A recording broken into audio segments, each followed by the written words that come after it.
Morning everyone, my self Sunil sir. आज हम standard 8 का लेसन 3 उसका पार्ट 1 देखेंगे। प्रहेलिका यानी राइडल्स या पजल्स। तो देखेंगे बिसाइड्स सुभाषिताज which give us knowledge about ethical behaviour, riddles, puzzles and problem. Proversing verses have an important place in Sanskrit literature. To keep the secret of the scholar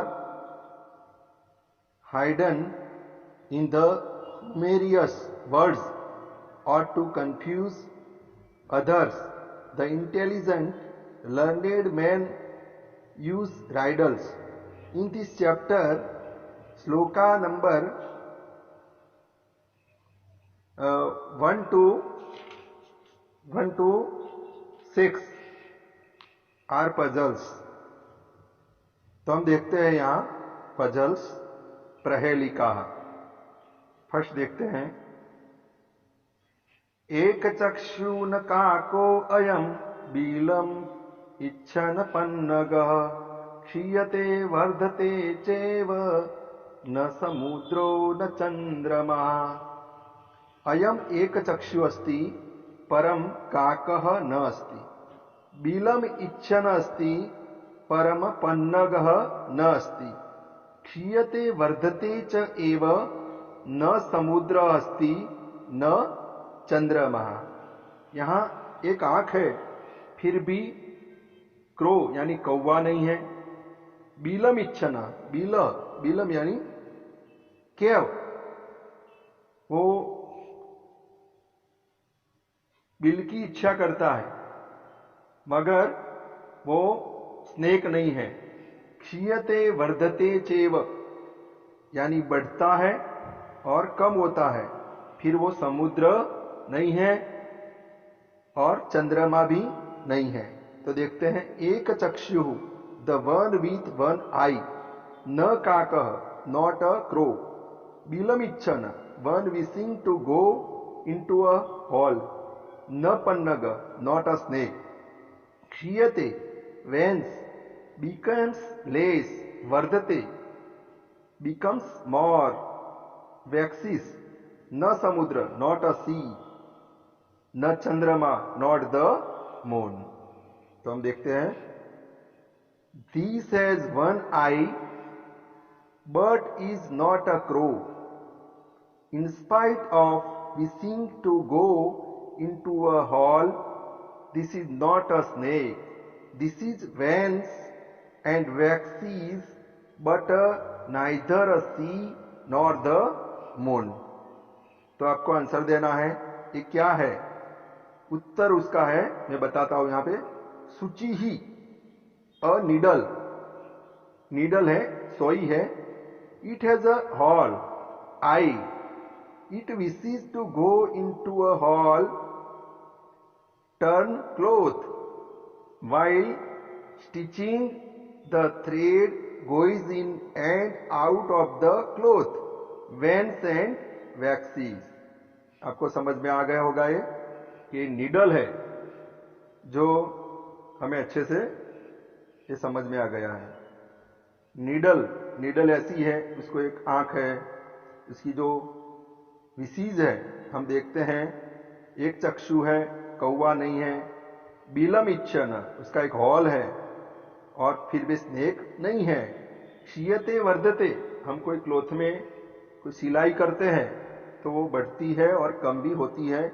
समुद्र भी नहीं है और चंद्रमा भी नहीं है। तो यह है नीडल। दूसरा हम देखते हैं यहां, चतुर्मुखो न च ब्रह्मा, चतुर्मुखो न च ब्रह्मा, वृषारूढ़ो न शंकरः, निर्जीवी च निराहारी, अजस्रम धान्य भक्षणम। स चतुर्मुख अस्ति परम ब्रह्मा न अस्ति, स वृषारूढ़ अस्ति परम शंकरः न अस्ति, स निर्जीवः निराहारी च अस्ति परम सह अजस्रम धान्य भक्षणम करोति। यहां देखते हैं चतुर्मुख, वन विथ फोर फेसिस, चतुर्मुख। ब्रह्मा न, not Brahma, not lord Brahma. वृषारूढ़, सिटिंग ऑन अ बुल। निर्जीव, नॉन लिविंग, विदाउट लाइफ। निराहारी, one who does not eat food. अजस्त्रम, regularly. This is an indeclinable धान्य भक्षणम करोति, कंज्यूम्स ग्रेन्स। फिर वो धान्य भक्षण करता है। तो ऐसा क्या है? इसको 4 मुख हैं। वो वृषारूढ़ो, बेल पे बैठा है, मगर शंकर भगवान नहीं है, ब्रह्मा भी नहीं है, 4 मुख वाला। निर्जीवी च निराहारी, निर्जीव है, कुछ खाता नहीं है, फिर भी धान्य का भक्षण करता है। तो देखते हैं, he has 4 faces but is not Brahma. He seats on a bull but is not Lord Shankar. He is non living and Yeats nothing but still regularly consumes grains. तो उसका उत्तर है, उसका आंसर है पेषण यंत्रम, यानी फ्लोर मिल। हमें चक्की बोलेंगे, तो चक्की में हम जाते हैं तो इस प्रकार का उसके 4 फेस होते हैं, और उसको समझा है, मैं समझा तो आपको बताता हूं। The 4 faces are the 4 surfaces of the मिल।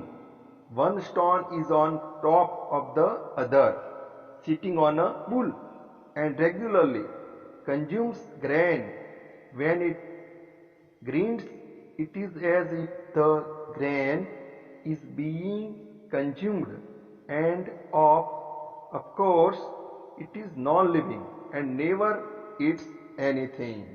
तो ये पेषण यंत्रम है, चक्की है, निर्जीव है, निराहारी है, फिर भी रेगुलर धान्य का भक्षण करती है।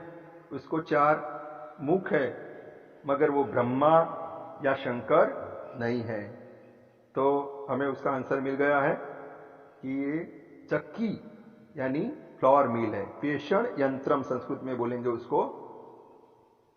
3rd है, वो देखते हैं यहां प्रहेलिका। अपदो दूरगामी च साक्षरो न च पंडित।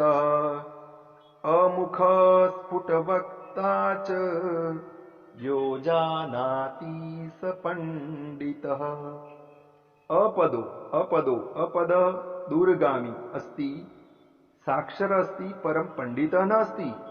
अमुखः स्फुटवक्ता च, इसको मुख नहीं है मगर स्पष्ट बोल देता है। यह तम जानाति स पंडित, जो उसको जानता है वो पंडित है। अपदः, अपद यानी मीनिंग है विदाउट फीट। दूरगामी, one going a long distance.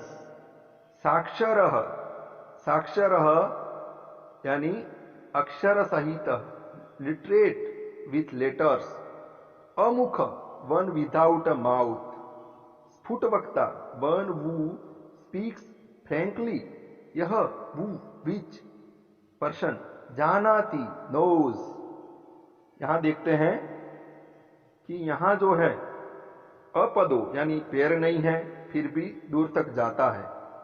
साक्षर है, पढ़ा लिखा है, मगर पंडित नहीं बोलेंगे उसको, स्कॉलर बोलेंगे नहीं। उसको फेस नहीं है, फिर भी वो फ्रैंकली स्पीक करता है, बोलता है, स्पष्ट वक्ता है। जो जानता है वो पंडित है। तो ये प्रहेलिका भी हमें अच्छे से समझनी पड़ेगी। He is without feet, but one who goes long distances. He is without feet, but one who goes long distances. Is literate, but is not a scholar. हम उसको स्कॉलर नहीं कहेंगे। पैर नहीं है, दूर तक जाता है, पढ़ा लिखा है, मगर वो पंडित उसको नहीं कहेंगे, वो पंडित नहीं है। He has no mouth, but still speaks frankly. उसको माउथ नहीं है, मगर वो बोलता है, फ्रैंकली बोल देता है। Whoever knows this is a scholar, जो उसको जानता है वो पंडित है। जो जानाति स पंडित, जो उसको जानता है उसको हम पंडित बोलेंगे। तो उसका उत्तर आंसर है लिखितम पत्रम, अ रिटन लेटर, वो उसका आंसर है पजल का। तो हमने यहाँ 3 पजल्स ये देखी, और 3 पजल्स में हमें जो फर्स्ट है उसका आंसर भी मिला निडल, सेकंड का आंसर वो पेषण यंत्रम यानी फ्लोर मिल, और थर्ड अपदोदूरगामी च, उसका भी आंसर मिला हमें। उसका आंसर है लिखितम पत्रम, अ रिटन लेटर। तो आपको दूसरी जो पजल्स है वो हम पार्ट 2 में देखेंगे। आपको अच्छे से ये रीड करना है और नोटबुक में लिखना है। शुभम भवतु, ऑल द बेस्ट।